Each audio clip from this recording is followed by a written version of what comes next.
नमस्ते भैया बहनी चाची माई लोगन। आज मैं एक लड़के का विवाह गीत लेके आई हूँ। आप लोगन को अच्छा लगे तो लाइक करना।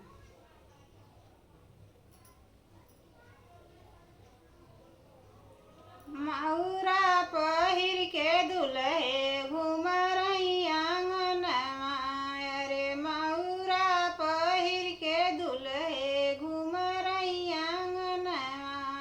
नहीं लागई मोरे मम्मी घरवा में मनवा, नहीं लागई मोरे मम्मी घरवा में मनवा।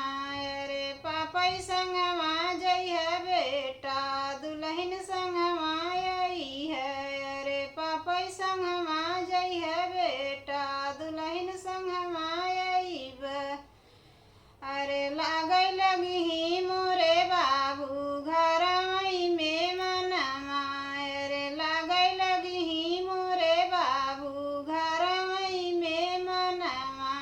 अरे टैया पहिर के दुल्हे घूम रही आंगनवा, अरे टैया पहिर के दुल्हे घूम रही आंगनवा।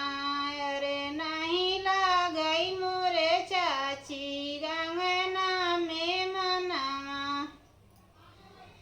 अरे नहीं लागई मोरे चाची अंगना में मनवा। अरे चाचई संगवा जइब बेटा दुल्हन संगवा आईब, अरे चाचई संगवा जइब बेटा दुल्हन संगवा आईब।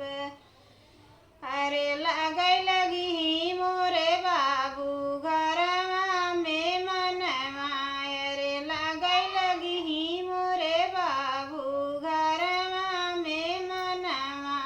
अरे सूटवा पहिर के दुल्हे घूम रही आंगनवा, अरे सूटवा पहिर के दुल्हे घूम रही आंगनवा।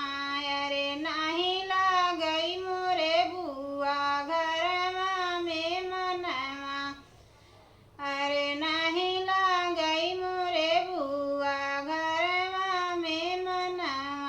अरे फूफई संगवा जब बेटा दुल्हन संगवा आईब, अरे फूफई संगवा जब बेटा दुल्हन संगवा आईब। अरे लागै लगी मोरे बाबू अंगना में मनवा, अरे लागै लगी मोरे बाबू अंगना में मनवा। अरे सिकड़ी पहिर के दुल्हे घूम रही आंगनवा हो, घूम रही आंगनवा। अरे नहीं लागई मोरे भाभी घरवा में मनवा, अरे नहीं लागई मोरे भाभी घरवा में मनवा। अरे भैया संगवा जइब देवरू छोट संगवा आईब, अरे भैया संगवा जइब देवरू छोटकई संगवा आईब। अरे लागै लगी मोरे देवरू घरवई में मनवा, अरे लागै लगी मोरे देवरू घरवई में मनवा।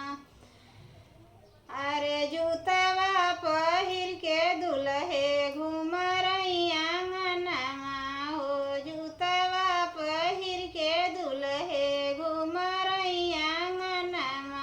अरे नहीं लागई मोरे दीदी घरवा में मनवा, अरे नहीं लागई मोरे दीदी घरवा में मनवा।